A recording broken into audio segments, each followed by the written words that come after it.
उस समय अवध के अंदर हर्षो उल्लास का दिवस चल रहा था।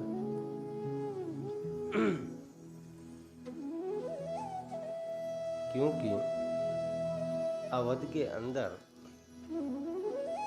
श्री रामचंद्र जी ने जन्म लिया है।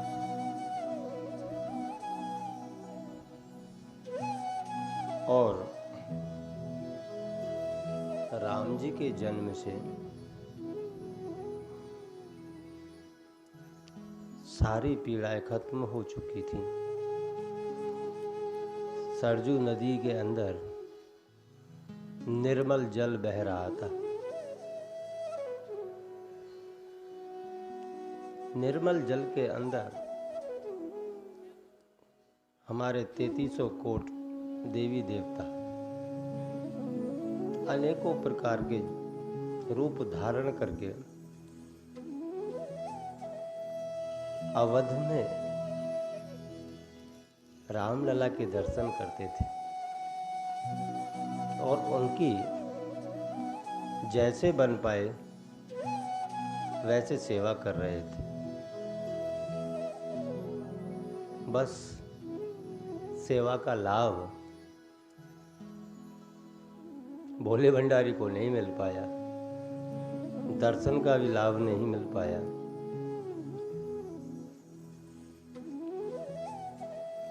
क्योंकि दर्शन करने मात्र से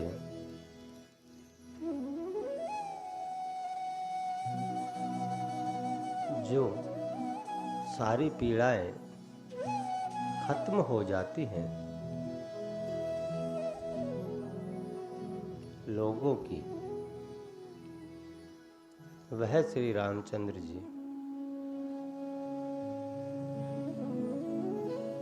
उस अवध के अंदर जन्म ले चुके थे। क्योंकि सारे कष्टों का निवारण करने के लिए ही परब्रह्म परमात्मा इस धरती के ऊपर अवतरित होते हैं। जब जब होई धर्म की हानि, वाढ़ी असुर अधम अभिमानी, कि जब जब धर्म की हानि होती है, असुर लोग उत्पात मचाते हैं, तब तब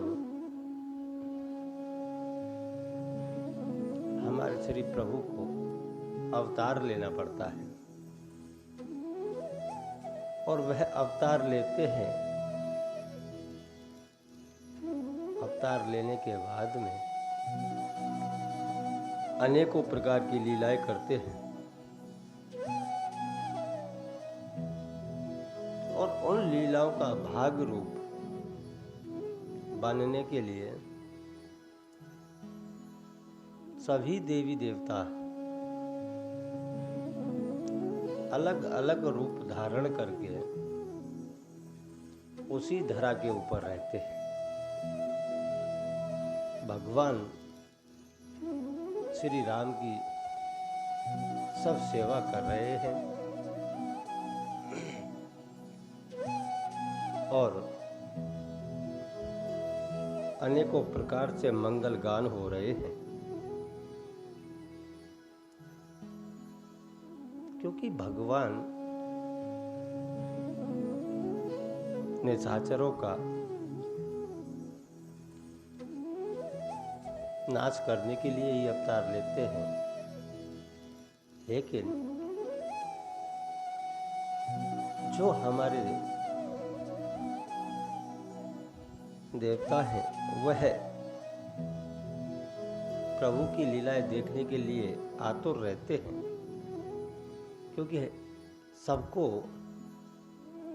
यही एक लालसा रहती है कि कब हमारे प्रभु अवतार लें और कब हम उनकी सेवा करें और सेवा करते करते उनकी लीलाओं का आनंद लें। लीलाओं का आनंद लेते लेते समय कब गुजर जाता है,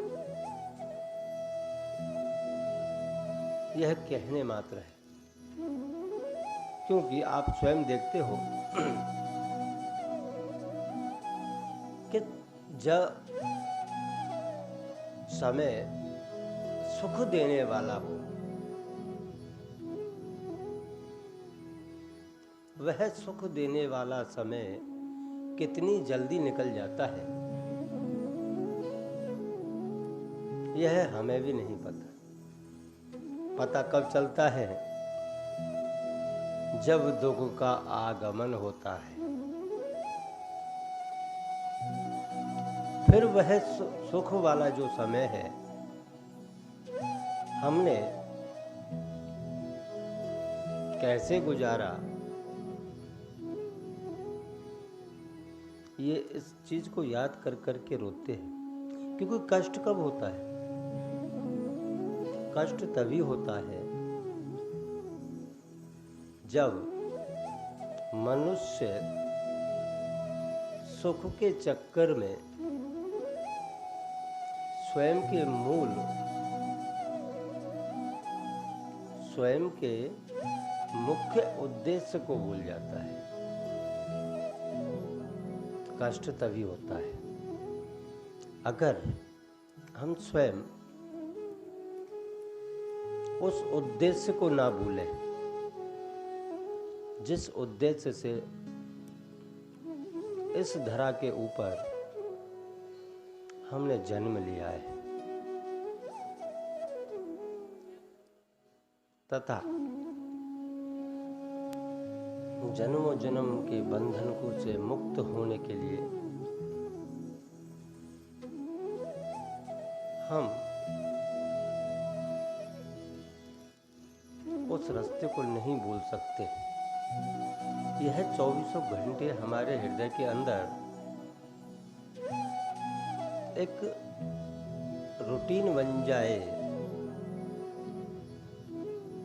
एक आदत पड़ जाए कि हम किस लिए आए हैं, क्यों आए हैं, कैसे आए हैं और हम कर क्या रहे हैं। यह हमारे नित्य नियम बन जाने चाहिए। एक विचारधारा ऐसी बन जानी ही चाहिए कि हम क्यों आए हैं और हमें करना क्या है। जब तक हम स्वयं का एक रूटीन नहीं बनाएंगे, तब तक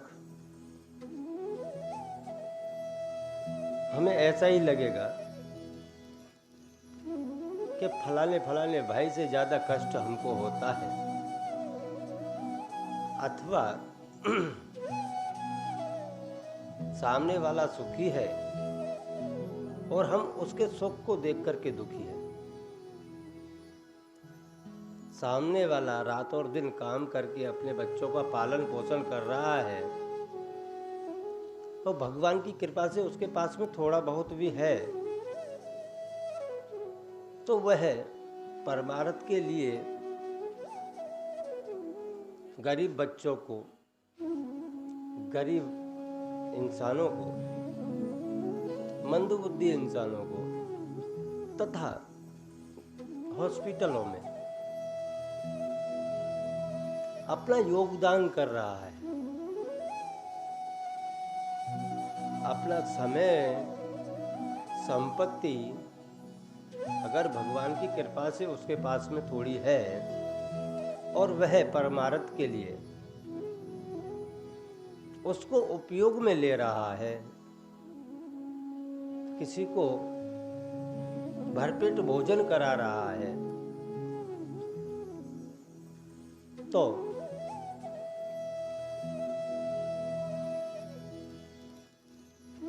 वह तो उस परमार्थ के कार्य में सुखी है, उसी में आनंद कर रहा है।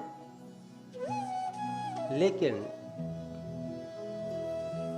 वो सामने वाला जो है वह अपने दुख से दुखी नहीं है, तथा सामने वाला आनंद कर रहा है, सामने वाला सुखी है, सामने वाला परमारथ कर रहा है, वह उसको देख करके दुखी है। वह दुख कोई भगवान ने नहीं दिया है, अपितु भगवान ने तो सबको एक समान बनाया है। वह दुखी अपने कर्मों से है, खुद की लाचारी से है, खुद के विचारों से है। नहीं तो भगवान ने तो उसको ही उतना ही दिया है जितना सामने वाले को दिया है। सामने वाला रात और दिन कर्म करके, काम करके अपने बच्चों का लालन पालन करता है, और हम उसको देख के दुखी है कि ये क्यों कर रहा है। इसका कारण एक ही है